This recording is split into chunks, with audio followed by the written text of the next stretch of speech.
नमो भगवते वासुदेवाय। हम 49 और 50 नंबर के श्लोक की आवृत्ति करेंगे। आंघ्रिमस्तकमापूर्णः तुलसी नवदामभि कोमलैः सर्वगात्रेषु भूरि पुण्यवदर्पितैः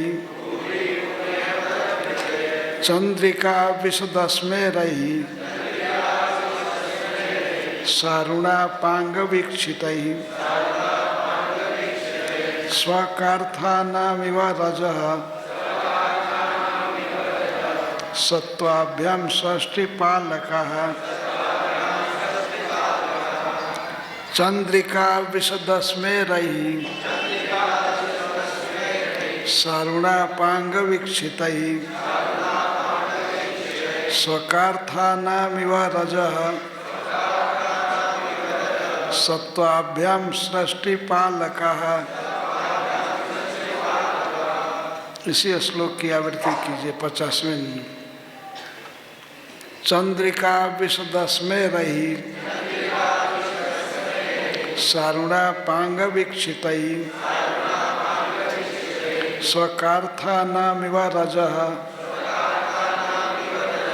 सत्त्वाभ्यां षष्ठीपालकः चंद्रिका विशदस्मेरैः सारुणापांगवीक्षितैः स्वकार्थानामिव रजः सत्त्वाभ्यां षष्ठीपालकः चंद्रिका विशदस्मेरैः सारुणापांगवीक्षितैः स्वकार्थानामिव रजः सत्त्वाभ्यां षष्ठीपालकः चंद्रिका विशदस्मेरैः सारुणापांगवीक्षितैः स्वकार्थानामिव रजः सत्त्वाभ्यां सृष्टपालकः चंद्रिका विशदस्मेरैः सारुणापांगवीक्षितैः स्वकार्थानामिव रजः सत्त्वाभ्यां सृष्टिपालकः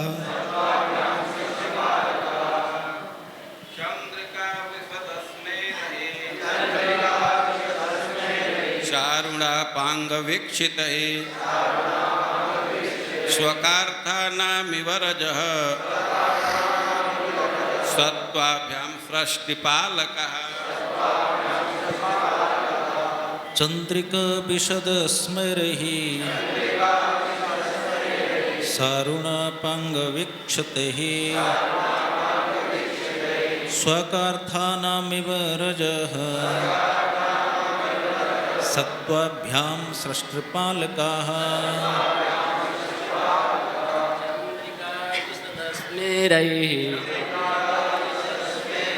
सारुणापांगवीक्षितैः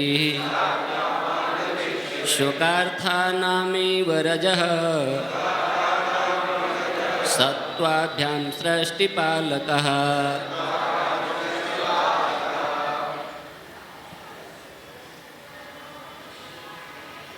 चंद्रिका चंद्रमा की किरणों के समान विशद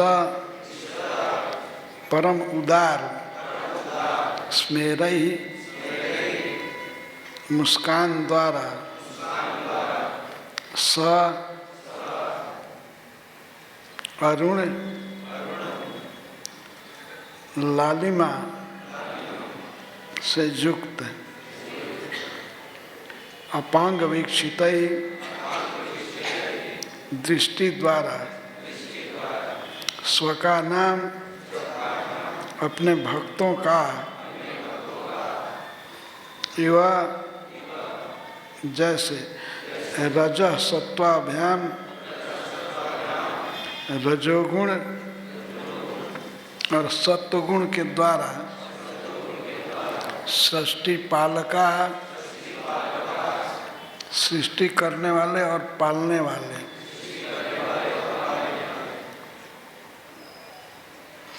अब वर्णन कर रहे हैं सुखदेव गोस्वामी कि सब गोप कुमार और बछड़े कैसे लग रहे हैं चंद्रिका विशदस में रही। चंद्रमा की किरणों के समूह को चंद्रिका कहते हैं। चंद्रमा की किरणों के समान विशद माने उदार उनकी हंसी है, अर्थात भगवान का यह वर्णन है भगवान कैसे हंसते हैं,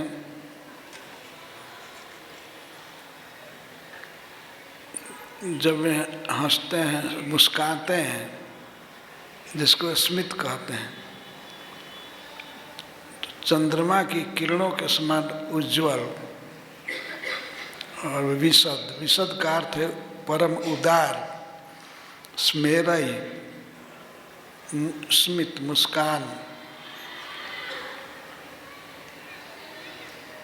और सारुण अपांग वीक्षितई, उनकी आँखों में थोड़ी थोड़ी लालिमा है, लालिमा से युक्त आँखों से वे देखते हैं। तो ऐसा लगता है सुखदेव गोस्वामी उत्प्रेक्षा कर रहे हैं। भगवान के आँख में लालिमा है तो रजोगुण का रंग लाल होता है और सत्वगुण का रंग उज्ज्वल होता है। तो भगवान की हंसी चंद्रमा की किरणों के समान उज्ज्वल है और उनकी दृष्टि अपांग वीक्षित है, उनकी तिरछी चितवन लालिमा युक्त आँखों से हो रही है। तो लाल का रंग रजोगुण का है और उज्ज्वल रंग सत्वगुण का है। तो ऐसा लग रहा है कि मानो भगवान अपने भक्तों के, अपने जनों के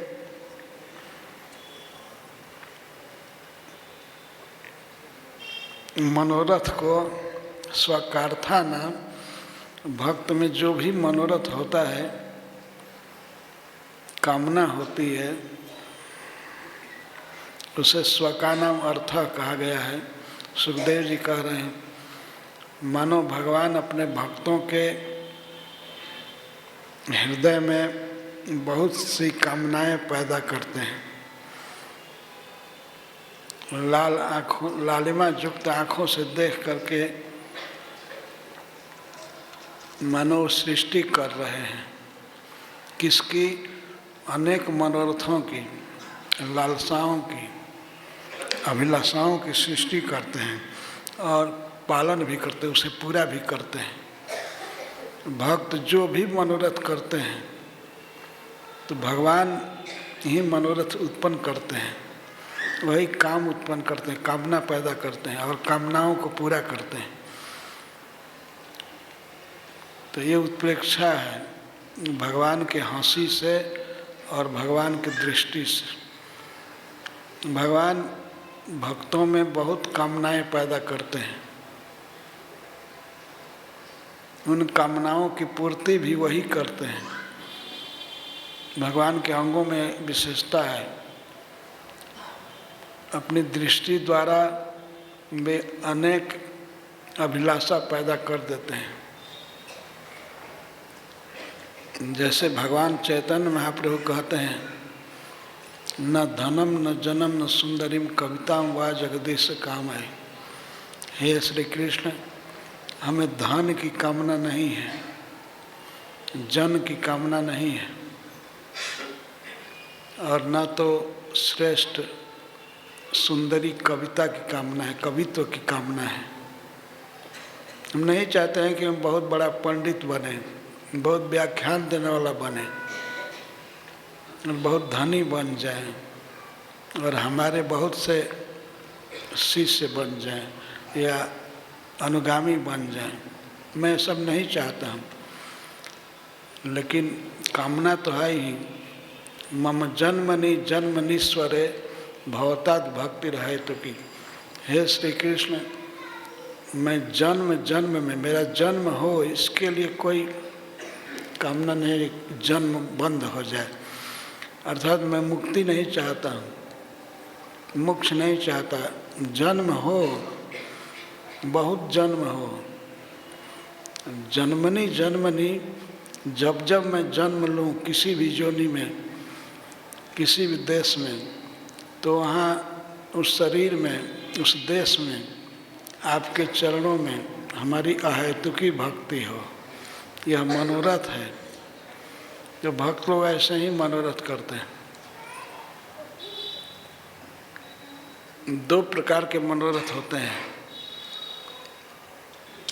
एक तो कि हमारा सांसारिक बंधन कट जाए, संसार में प्रेम न हो और आपके भक्तों से प्रेम हो, आपके नाम से प्रेम हो, ये सब मनोरथ होते हैं।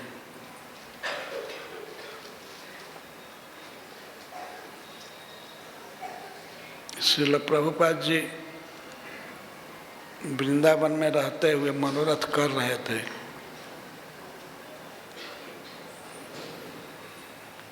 यहाँ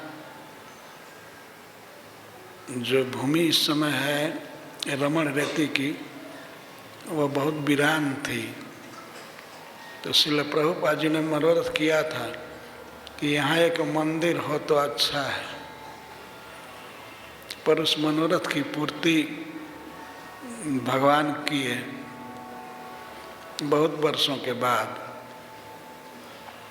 जब वे अमेरिका से लौटे, सबसे पहले बॉम्बे में, इसके बाद सूरत में, अहमदाबाद में आए, फिर बनारस में आए।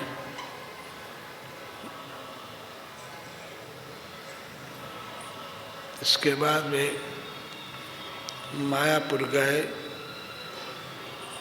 वृंदावन आए। वृंदावन में 1973 में वृंदावन का मंदिर बनना चालू हुआ और 75 में पूरा हो गया। तो श्रील प्रभुपाद के मन में कामना हुई कि एक मंदिर होना चाहिए कृष्ण का, तो मंदिर बनकर तैयार हो गया।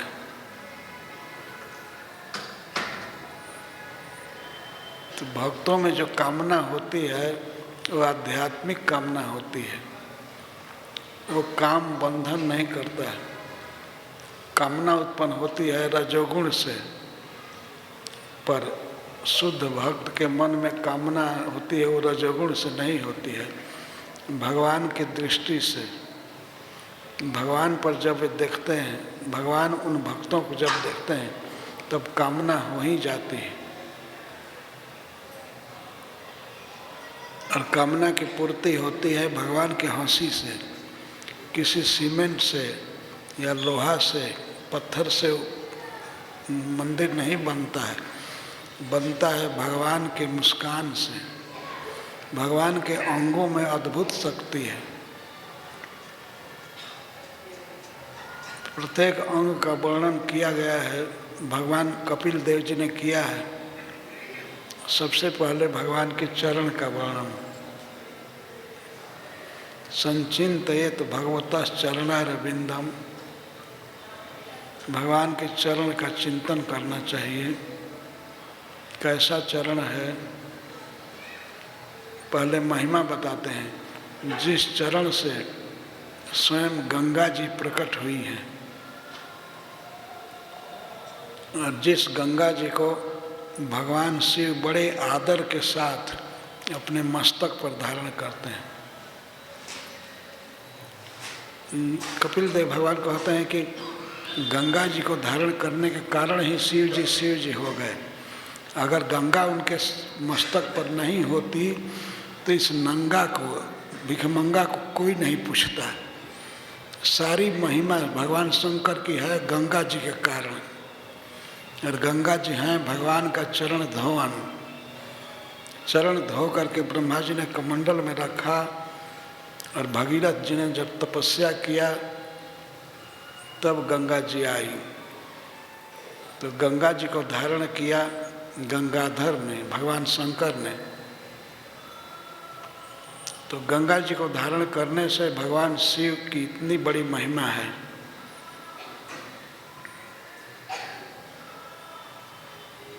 वे किसी को भी धन दे सकते हैं, ऐश्वर्य दे सकते हैं, और इतनी बड़ी शक्ति है कि वे भगवान की भक्ति भी देते हैं। सबसे बड़े वैष्णव हैं। भगवान शिव की आराधना करनी चाहिए, किसके लिए?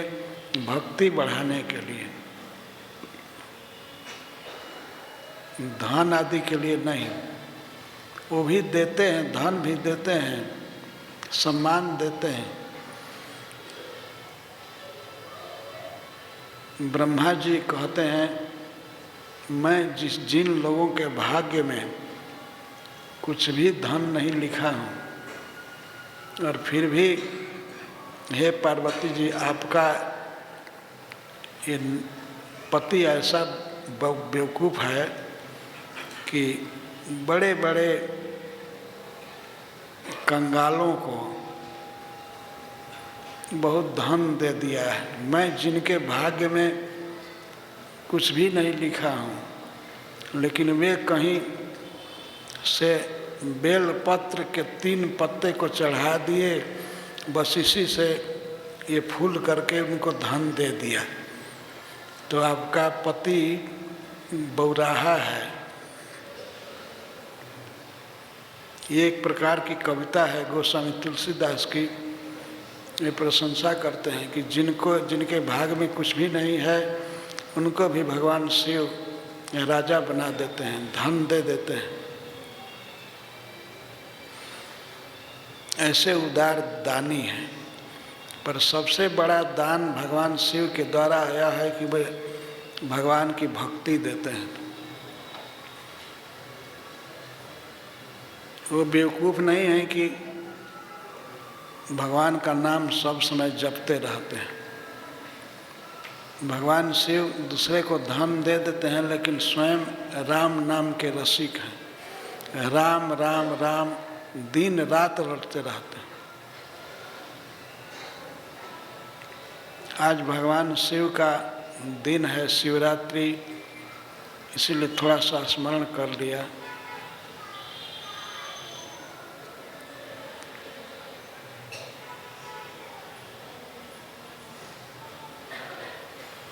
यदि हम लोग चाहते हैं कि भगवान शिव से सहायता मिले, तो उनके चरणों में यही प्रार्थना करनी चाहिए कि हमें कृष्ण भावना में प्रगति दीजिए। आप कृपा करके भगवान के नाम में प्रेम दीजिए हमको।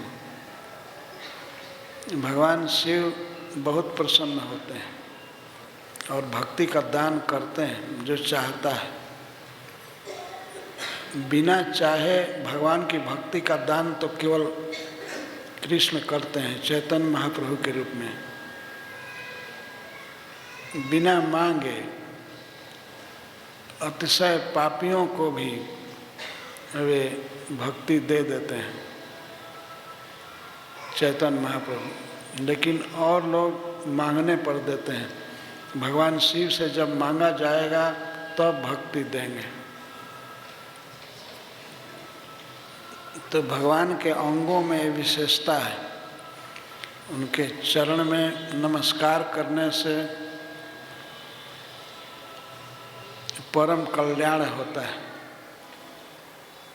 भगवान कृष्ण के चरण कमल में नूपुर बंधा हुआ है। जब भगवान चलते हैं तो उनके पैर के मंजीर नूपुर रुंझुन रुंझुन बोलते हैं। तो उस पर उत्प्रेक्षा करते हैं। एक भक्त कहते हैं कि मानो नूपुर गा रहा है, कुछ बोल रहा है। बोलते हुए नूपुर कहता है कि मैं जिस चरण में हूँ उसका भजन करने से तुम्हारा कल्याण होगा। नूपुर कह रहा है कि मैं जिस चरण में हूँ उस चरण का भजन करोगे तो तुम्हारा परम हित होगा, परम श्रेय होगा।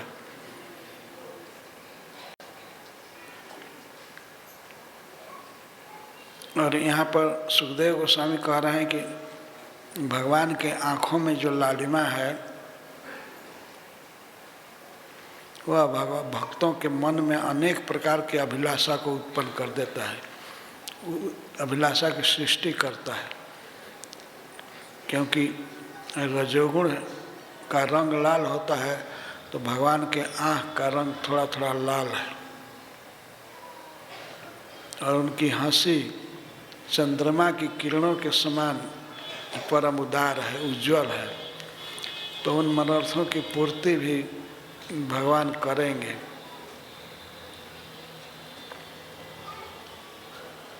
ये विश्वास रखना चाहिए। भगवान के आँख में और भगवान के हंसी में ऐसी शक्ति है। केवल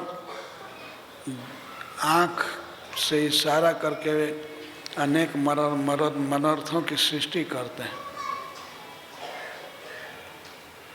विक्ष्याल कावलित मुखम तव कुंडला श्री, ये गोपियाँ कहती हैं कि हे श्याम सुंदर, आपके मुख को जब से हमने देखा है, जो अलकों से आवृत है, जिसमें कुंडल झूल रहा है कानों में, तो कुंडल से युक्त कान को देख करके, आपके ललाट को देखकर, आपकी आँखों को देख करके, और आपकी भुजाओं को देख करके, और आपके वक्षस्थल को देखकर हम आपकी दासियां हो गई। बहुत मनोरथ हो रहे हैं। हमारी ये अभिलाषा हो रही है कि हम आपकी सेविका बन जाएं और आपके इस वृंदावन में रहें। तो श्री गोपियों ने जो कुछ चाहा वो भगवान के अंगों को देखने से, उनकी बांसुरी सुनने से अभिलाषाएं हो गई, और उनकी पूर्ति भगवान ने किया रास विहार करके। रास लीला में गोपियों का आलिंगन करना, उनके साथ नृत्य करना, ये सब मनोरथ था उनका, गोपियों का। उसको भगवान ने पूरा किया। किसी भी भक्त के मनोरथ को वे पूरा करते ही हैं। उनके मनोरथ को पूरा करते हैं हंस करके, परम खुशी के साथ। भार मान करके नहीं करते हैं, परम आनंद से करते हैं।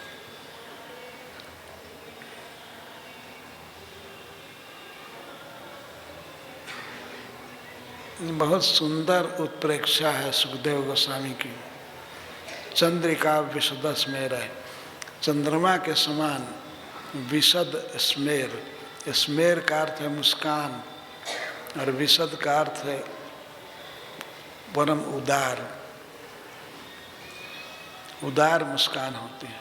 भगवान इतने उदार हैं कि कुछ देने के बाद भी उन्हें तृप्ति नहीं होती है। वे सोचते हैं कि मैं और दूं और दूं। यद्यपि भक्त ने थोड़ा सा साधन किया है, फिर भी भगवान देने लगते हैं तो साधना नहीं देखते हैं, देने ही लगते हैं। जैसे ध्रुव महाराज ने थोड़ा सा भजन किया 6 महीने, और जपे थे भगवान के नाम को, ओम नमो भगवते वासुदेवाय। इसी से भगवान उन पर प्रसन्न होकर के उनको वैकुंठ का क्षेत्र दे दिए, ध्रुव लोक दे दिए। दूसरे देवता ऐसे नहीं हैं या मनुष्य, वो किसी के परिश्रम को देखते हैं कि इसने कितना परिश्रम किया है। गोस्वामी तुलसीदास जी तो कहते हैं कि देवता ऐसे हैं कि उनको पहाड़ के बराबर दीजिए तब वे कण भर देते हैं। कुछ देवता तो ऐसे हैं जो वो भी नहीं देते हैं।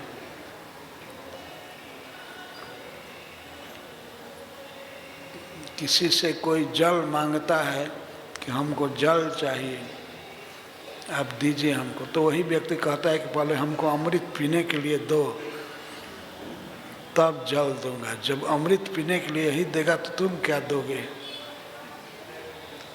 जाहि जल जांचो कहे अमीय पियाऊ सो। हे भगवान, हे राम, ऐसा है ये संसार, जिससे मैं जल मांगता हूँ वो कहता है कि हमको अमृत दीजिए। ये सारे जगत में देवता और मनुष्य सब कंगाल हैं, वास्तविक दाता तो आप हैं राम।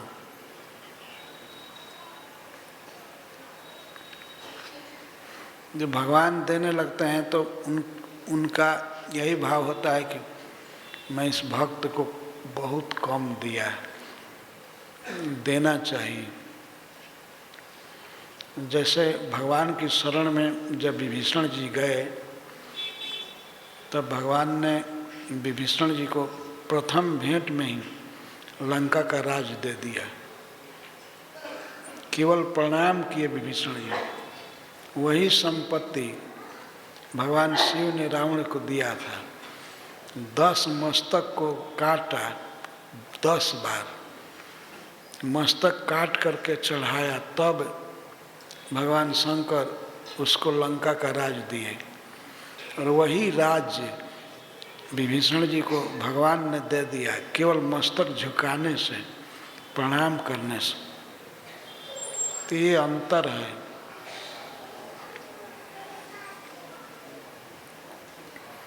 भगवान में और देवताओं में बहुत अंतर है।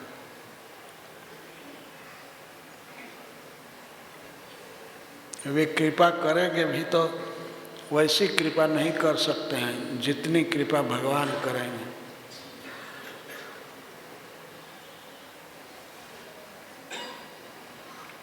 और लंका का राज दिए विभीषण जी को तो संकोच हुआ कि मैं बेचारे को कुछ नहीं दे रहा हूँ।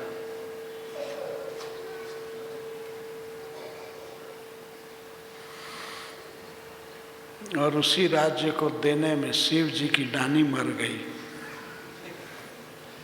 बड़े अफसोस में पड़े थे कि मैं बहुत दे दिया।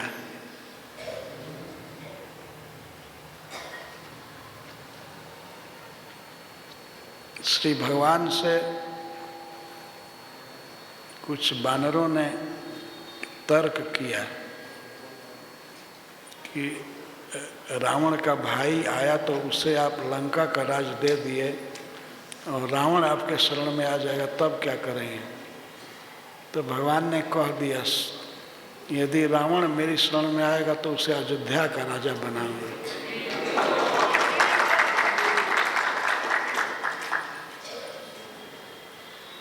ये भगवान की उदारता है।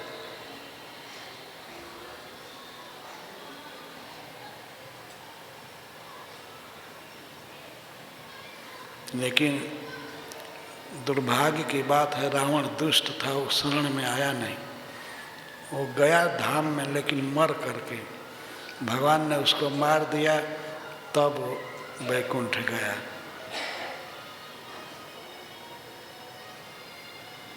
भगवान किसी को मारते हैं तो मारना नहीं है, उतारना है। उनके मारने और तारने में भेद नहीं है। इस संसार में बहुत लीला करते हैं भगवान, बहुत लोग उनका विरोध करते हैं। जैसे कंस, रावण, हिरण्यकशिपु बहुत विरोध किए, लेकिन भगवान ने उनको डायरेक्ट भेज दिया वैकुंठ मार करके। तो भगवान जिसको मारते हैं उसकी मुक्ति हो जाती है, वही दे देते हैं मुक्ति। इसलिए यहाँ पर भगवान के हंसी को विशद कहा गया है, परम उदार। जब देते हैं तो उसकी कोई सीमा नहीं होती है, बहुत देते हैं। और यहाँ तक कि जब देते देते मन नहीं भरता है तो भगवान अपने को ही दे देते हैं, आत्मदाह।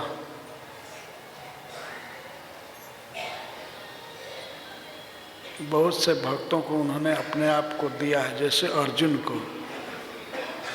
अर्जुन के बस में हो गए, अर्जुन का रथ चलाने लगे।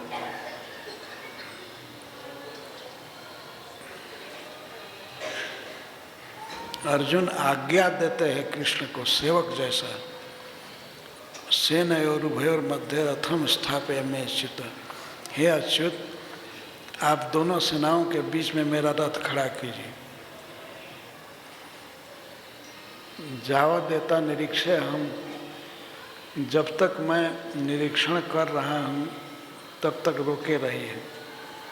दोनों पक्ष में सैनिकों को अर्जुन देख रहे थे, और जब तक देखे तब तक भगवान रथ को रोके रहे। और यहाँ तक कि जब अर्जुन रोने लगे अपने बंधुओं को देख करके, तब भगवान ने दिव्य ज्ञान भी दिया उनको। वही ज्ञान भगवत गीता है। अपने मित्र को समझाने के लिए सिर्फ 45 मिनट तक भगवान ने प्रवचन किया। वही संसार का सबसे बड़ा दार्शनिक ग्रंथ बन गया।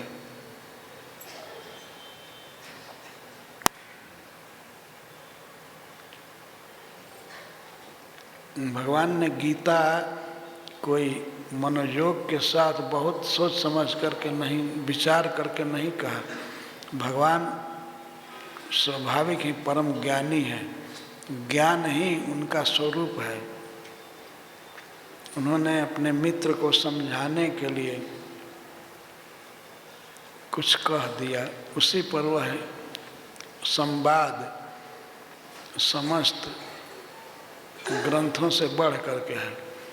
गीता सुगीता कर्तव्या किमन्य शास्त्र विस्तर।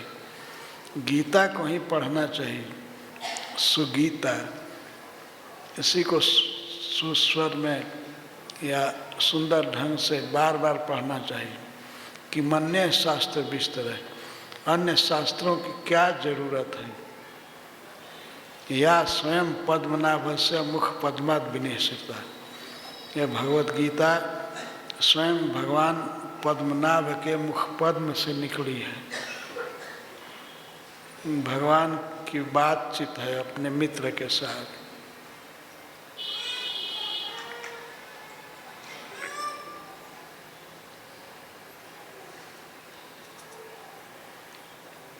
ये सर्वश्रेष्ठ ग्रंथ है। आजकल लोग सोचते हैं कोई उपदेश थोड़े में कर दिया जाए, या कोई यंत्र बन रहा है छोटा हो, जैसे छोटा मोबाइल, छोटा बम, सब चीज़ छोटा चाहते हैं। तो भगवान ने उपदेश किया, सर्वशास्त्रों से उसका सार निकाला। उनके लिए वह बिल्कुल आसान है। अर्जुन ने बार बार प्रश्न किया, उनके प्रश्नों को भगवान ने तुरंत समाधान कर दिया, उत्तर दे दिया।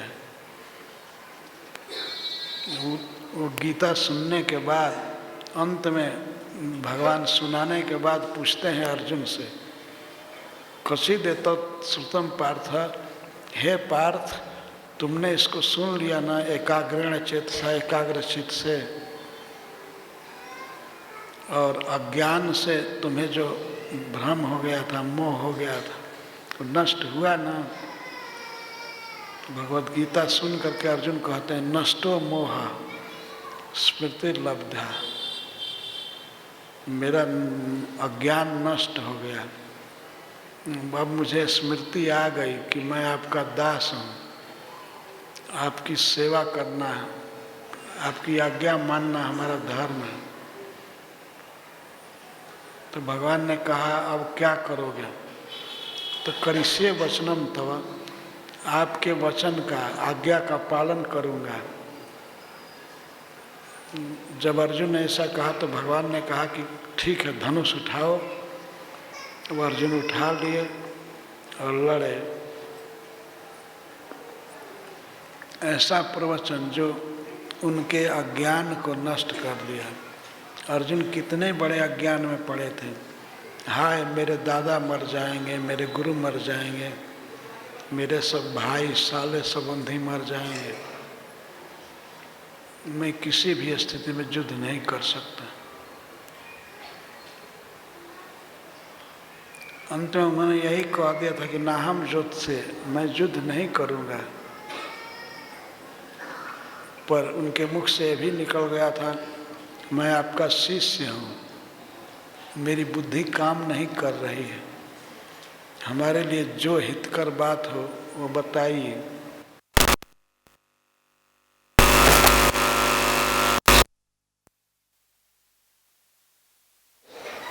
अर्जुन समर्पण भी कर रहे थे, लेकिन समर्पण के बाद भी कह रहे थे कि मैं युद्ध नहीं करूँगा। तो इसी पर भगवान को हंसी आ गई। हमको गुरु भी कह रहा है और आज्ञा मान नहीं रहा है। हंसी इसी से आई।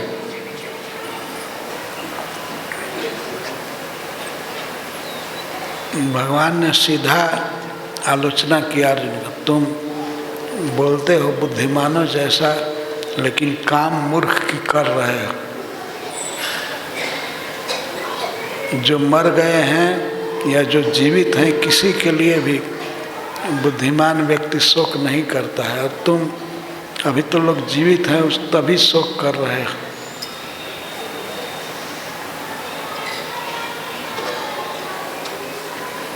विद्वान व्यक्ति जीवित के लिए या मरे के लिए शोक नहीं करता है।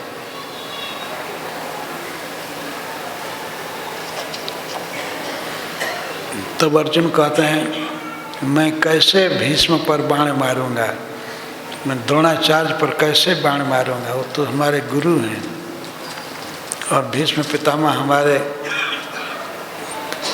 दादा हमको खिलाए हैं और गुरु ने हमको ज्ञान दिया, शिक्षा दिया है, इन पर बाण कैसे चलाऊंगा। झुंझला करके उन्होंने कह दिया क्या आप भी गर्गाचार्य को मारेंगे?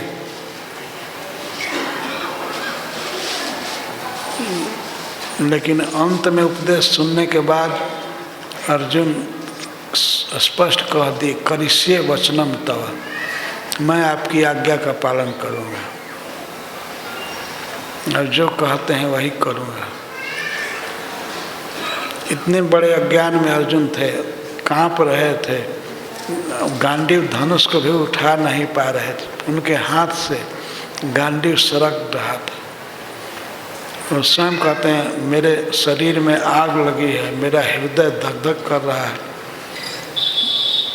मैं गुरुजनों की हत्या करके कोई कल्याण नहीं देख रहा हूँ।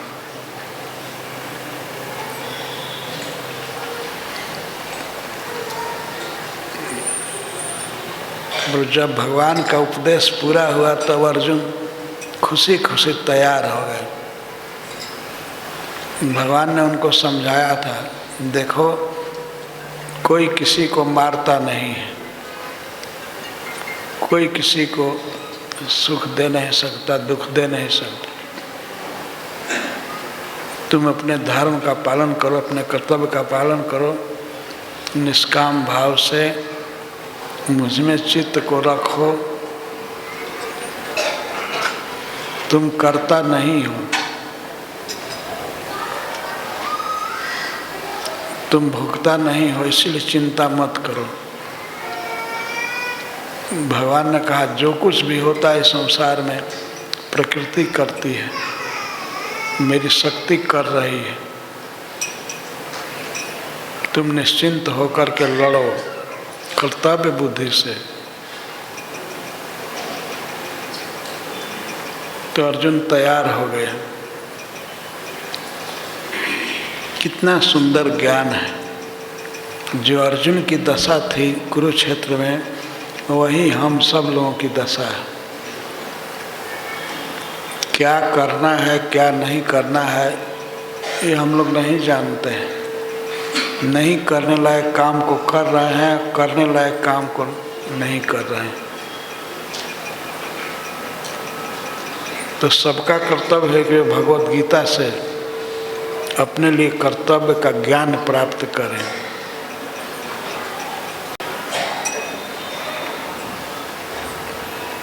सात 700 श्लोक हैं गीता में।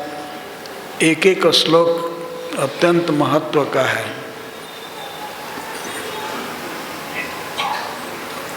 महात्मा गांधी जी कहा करते थे, जब जब मुझे अज्ञान घेरता है तो मैं गीता माता की शरण में जाता हूँ। कोई न कोई श्लोक ऐसा मिल जाता है कि हमको उत्साह मिल जाता है। गीता को पढ़ने से मुझे ज्ञान हो जाता है कि मेरा यह कर्तव्य है, मुझे यही करना चाहिए।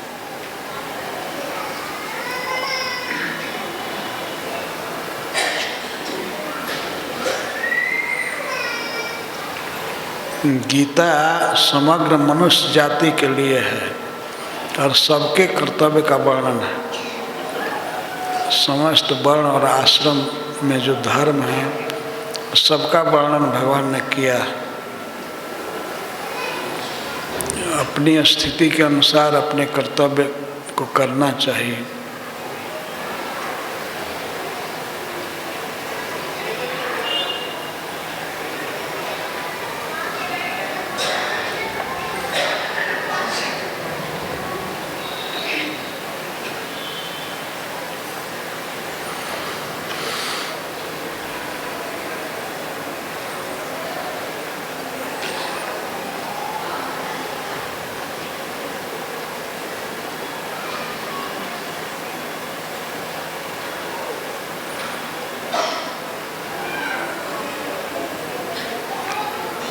अर्जुन ने यहाँ तक पूछा भगवान से, जब आप ज्ञान को इतना बड़ा मानते हैं तब हमको घोर कर्म में क्यों लगा रहे हैं?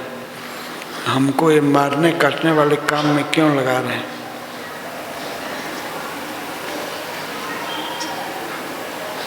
हमें भी जाने दीजिए, कहीं हिमालय में बैठ करके ध्यान करूं।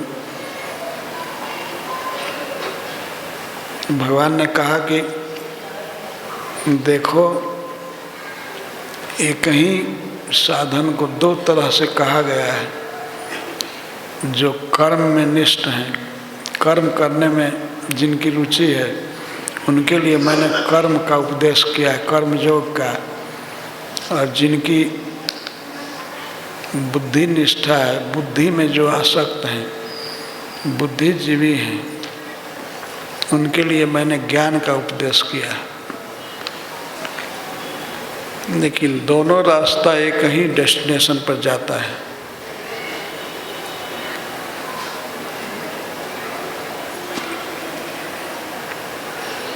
तुम एक क्षत्रिय हो, युद्ध किए हो और तुम्हारा स्वभाव है युद्ध करने का, इसलिए मैं तुमको युद्ध में लगा रहा हूँ। स्पष्ट है कि आज मेरे कहने के बाद भी युद्ध नहीं कर रहे हो, वही यही युद्ध तुम अपने स्वभाव से बाध्य होकर के करोगे।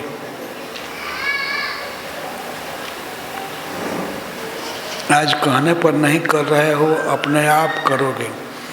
जिस समय तुम कुरुक्षेत्र से हथियार डाल करके भागोगे तो सभी विपक्ष के लोग तुम्हारी ताली पीट करके निंदा करेंगे, तुमको हिजड़ा कहेंगे, तुमको नपुंसक कहेंगे। उस समय सब लोग तुम्हारी निंदा करेंगे। युद्ध में सैनिकों को देख करके अर्जुन भाग गया।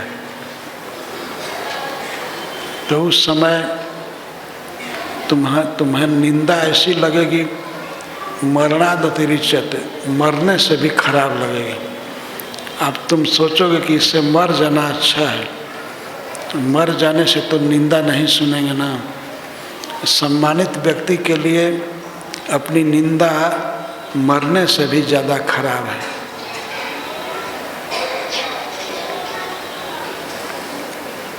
इसलिए युद्ध करो, तुम्हारा स्वभाव है। कई प्रकार से भगवान ने समझाया। अपने स्वभाव को देख करके युद्ध करो, अपने वर्ण को देख करके।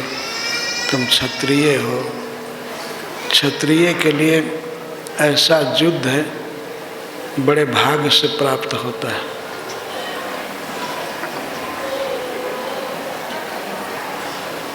यदि युद्ध में मरोगे तो स्वर्ग मिलेगा, और यदि जीतोगे तो पृथ्वी का राज्य मिलेगा। कई तरह से समझाया भगवान ने। अर्जुन का स्वभाव था युद्ध करने का। उन्होंने एक घटना से ऐसा सिद्ध होता है कि वे किस तरह के व्यक्ति थे। महाभारत में कथा है, कर्ण पर्व चल रहा था। कर्ण 2 दिन सेनापति बना था। 10 दिन भीष्म पितामह, 5 दिन द्रोणाचार्य, 2 दिन कर्ण और 1 दिन अश्वत्थामा। तो जब द्रोणाचार्य नहीं, कर्ण सेनापति था, तो उसने 4 भाइयों को, पांचों पांडवों में से अर्जुन को छोड़ करके सबको पकड़ करके मारा था। युधिष्ठिर महाराज पर बहुत तीखा बाण मारा था। तो बहुत कोमल स्वभाव के थे, उनका शरीर कोमल था। बहुत तीखे बाण मारा कर्ण। वो माता कुंती से कह चुका था कि मैं केवल अर्जुन को मारूंगा और किसी को नहीं। तो भीम को भी तीखे बाण मारा, युधिष्ठिर महाराज को भी मारा। युधिष्ठिर महाराज युद्ध में थक गए। उनको बाण लगे थे, बहुत नुकीले बाण, खून बह रहा था शरीर से। तो उनके सारथी उनके शल्य थे मामा, वो ले गए शिविर में। युधिष्ठिर महाराज घायल हो गए, शिविर में गए। भगवान को पता लगा कि युधिष्ठिर घायल हो गए। तो असमय में ही वे रथ को युद्ध भूमि से हटा करके लाए शिविर में। महाराज युधिष्ठिर को देखने के लिए अर्जुन भी आए रथ पर। देखे युधिष्ठिर महाराज घायल हैं, तो उनकी चिकित्सा की जा रही है। बड़े बड़े वैद्य चिकित्सा कर रहे थे। तो अर्जुन देखने लगे युधिष्ठिर महाराज को और बड़े अफसोस में पड़ गए। कहने लगे, मैं दूर चला गया था, मुझे क्षमा कीजिए, मैं आपकी रक्षा नहीं कर पाया। युधिष्ठिर महाराज बड़े दुख में थे, घाव लगा था, बाण चुभे थे, इसलिए वे घबरा करके लगे कहने, तुम नपुंसक हो, तुम ये धनुष दे दो कृष्ण को या भीम को दे दो। ये गांडीव धनुष धारण करने की योग्यता तुम में नहीं है।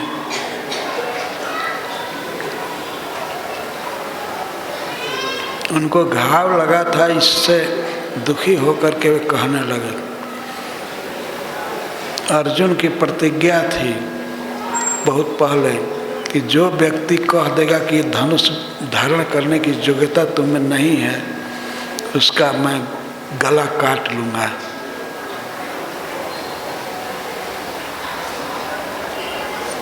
एक दिन ऐसा हुआ कि स्वयं युधिष्ठिर महाराज ही कह दिए कि तुम गांडीव धनुष धारण करने की योग्यता नहीं रखते हो, ये धनुष दे दो कृष्ण को या भीमसेन को। तो दुख में कह दिए और अर्जुन का जोश चढ़ गया, वे तलवार निकालने लगे युधिष्ठिर महाराज का गला काटने के लिए। युधिष्ठिर महाराज कौन? सबसे बड़े भाई, सबसे बड़े भाई को मारने के लिए तैयार हो गए। भगवान कृष्ण ने पूछा, इस समय तलवार की क्या जरूरत है, इसको क्यों निकाल रहे हो?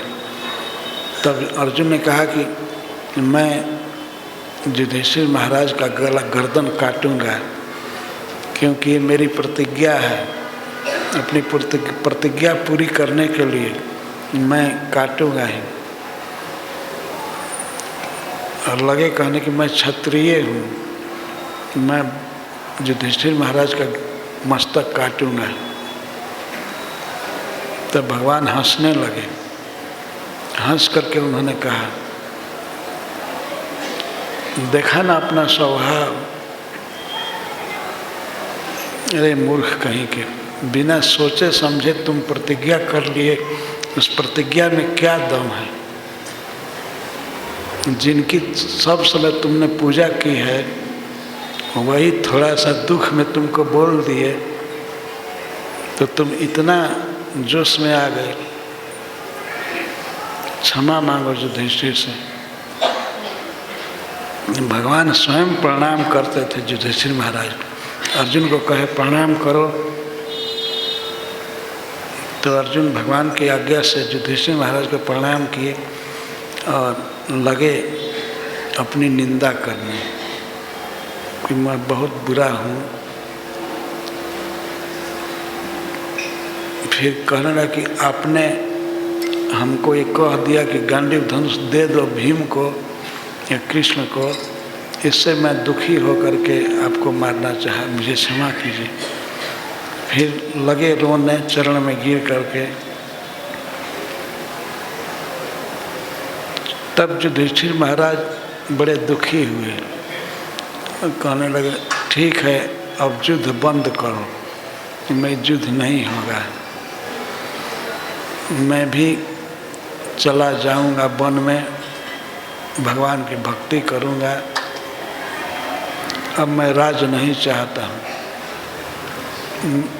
अर्जुन ने कह दिया था कि तुम्हारे चलते द्रौपदी दाव पर रखी गई, तुम्हारे चलते हम लोग वनवास भोगे, तुम जुआड़ी हो, ये हो, कई प्रकार से कहे थे।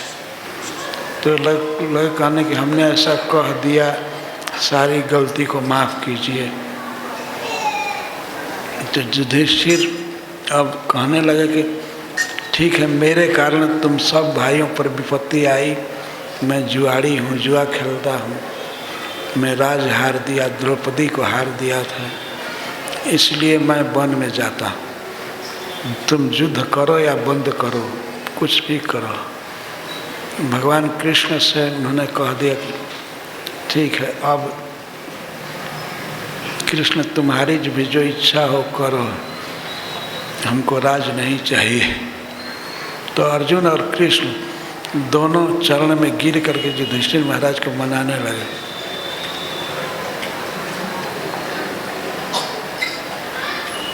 तो अर्जुन ने प्रतिज्ञा किया था कि मैं उसका गला काट लूँगा, जो गांडीव धनुष की निंदा करेगा या हमारी निंदा करेगा, जो कह देगा कि तुम गांडीव धनुष धारण करने लायक नहीं हो। और यह भी प्रतिज्ञा थी, यदि उसको नहीं मार पाया तो मैं अपना गर्दन काटूंगा, निंदा करने वाले को मार नहीं पाया तो अपना ही गला काटूंगा। तो तलवार को ले करके फिर अर्जुन अपने गले की ओर किए वे सोचने लगे कि इतने बड़े पूज्य भाई का मैंने अपमान किया तो अपने को मारने के लिए तैयार है। तब भगवान ने उनको नीति सिखाया, सुन अर्जुन, अपनी प्रशंसा करना अपनी मृत्यु के समान है। तुम अपनी प्रशंसा करो, इससे तुम्हारी मृत्यु हो जाएगी, तुम मरे हुए मान लिए जाओगे। तब भगवान का इशारा पाकर अर्जुन लगे अपनी बड़ाई करने। मैं ऐसे अकेले गया स्वर्गलोक, इंद्र के बराबर आसन पर मैं बैठा, मैं युद्ध में भगवान शिव को संतुष्ट कर दिया, उनसे पाशुपतास्त्र प्राप्त किया, मैंने द्रौपदी को जीता स्वयंवर में, मैंने यह किया वह किया, बहुत से कर्मों की प्रशंसा की।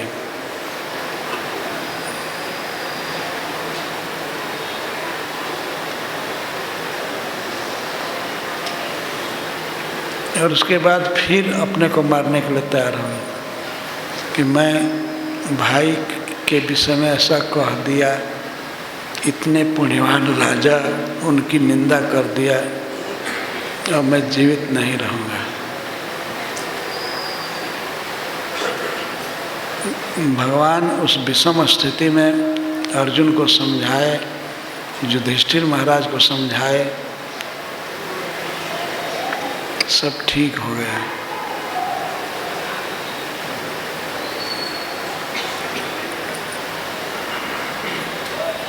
श्री भगवान अपने हितैषी हैं ना, वो सबको समझाए, ठीक करिए।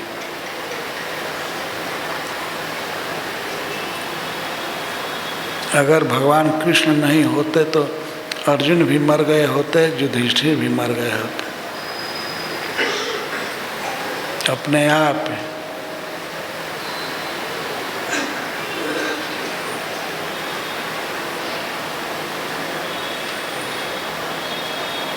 भगवान की ऐसी चातुरी थी, ऐसा ज्ञान था कि दोनों को ठीक रखे।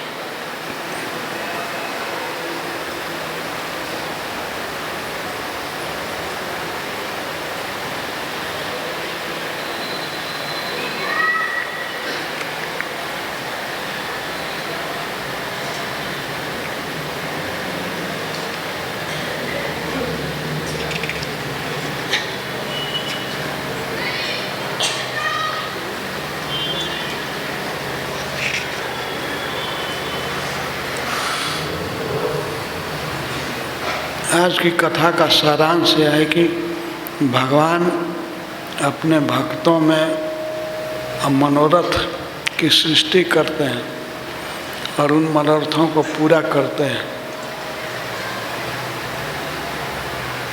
अपनी चितवन द्वारा भक्तों में इच्छा पैदा करते हैं और अपने हंसी द्वारा उसको पूरा करते हैं।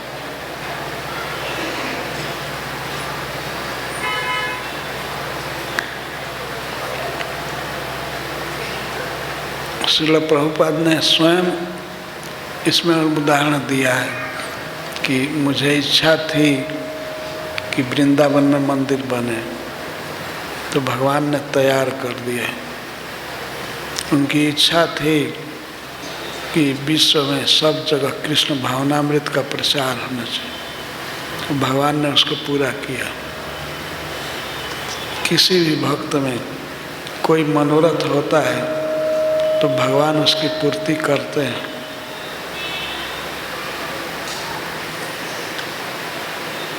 इस श्लोक में यही बात समझाई गई।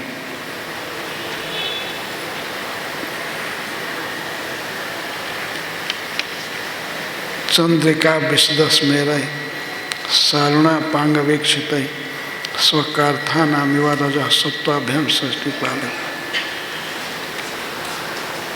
कथा में सुखदेव गोस्वामी ये विशेष बात कह रहे हैं कि भगवान के नेत्रों में जो लालिमा है वह रजोगुण का सूचक है और उनकी हंसी जो है वो चंद्रमा के समान विशद परम उदार है, उज्ज्वल है, उसमें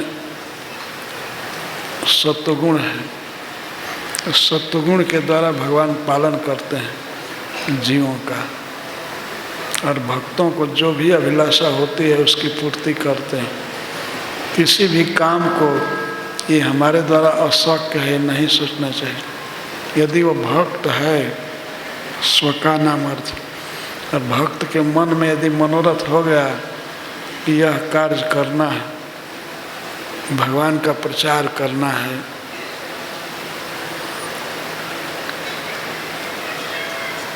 भगवद गीता का प्रचार करना है, भगवान के नाम का प्रचार करना है, तो उस भक्त के मनोरथ को भगवान पूरा करेंगे।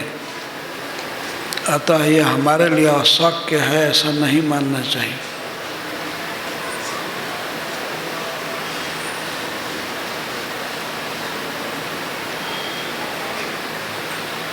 श्रील प्रभुपाद जी ये विचार रखते थे, मनोरथ रखते थे कि सब जगह भगवान का प्रचार हो।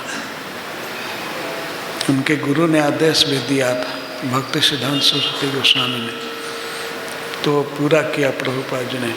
तो पूरा कौन किया? वास्तव में भगवान ने पूरा किया है, क्योंकि भगवान मनोरथ की सृष्टि भी करते हैं और उसे पूरा भी करते हैं।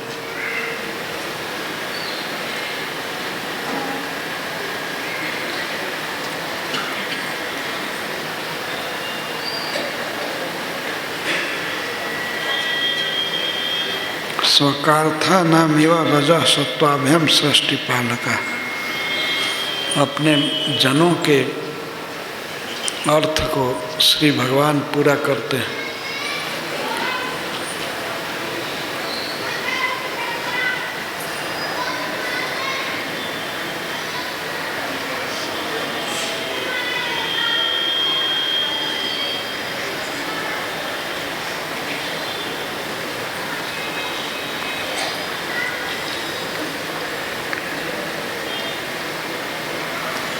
जब मैं कुरुक्षेत्र गया था इस बार, तो साक्षी गोपाल प्रभु जी कह रहे थे बहुत बड़ा काम है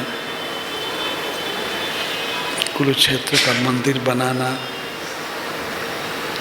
बार बार कह रहे थे कि आप लोग आशीर्वाद दीजिए,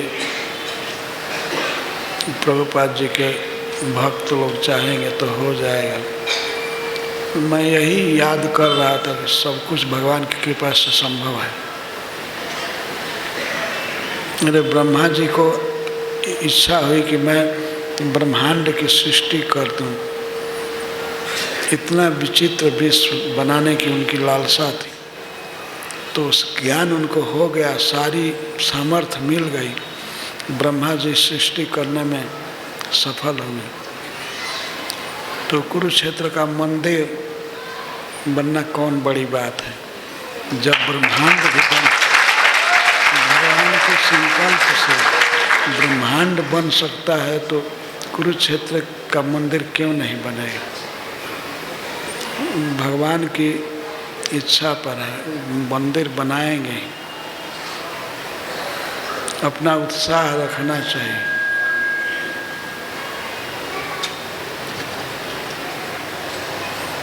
मूकम करोति वाचालम पंगुम लंघयते गिरिम यत् कृपा तमहम वंदे परमानंद माधव।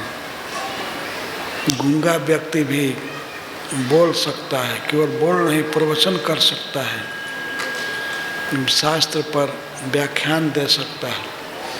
और पंगु व्यक्ति भी, जिसको पैर नहीं है, वो पर्वत को भी पार कर सकता है भगवान की कृपा से।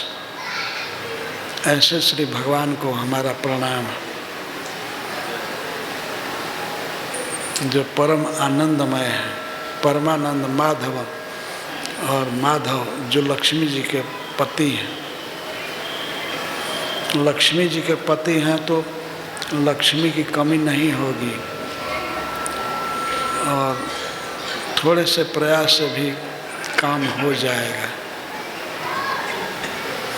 केवल आशा चाहिए, विश्वास चाहिए कि ये हमारा मनोरथ है, ये प्रभुपाद जी का मनोरथ है, यह पूरा हो जाए, वो होगा निश्चित।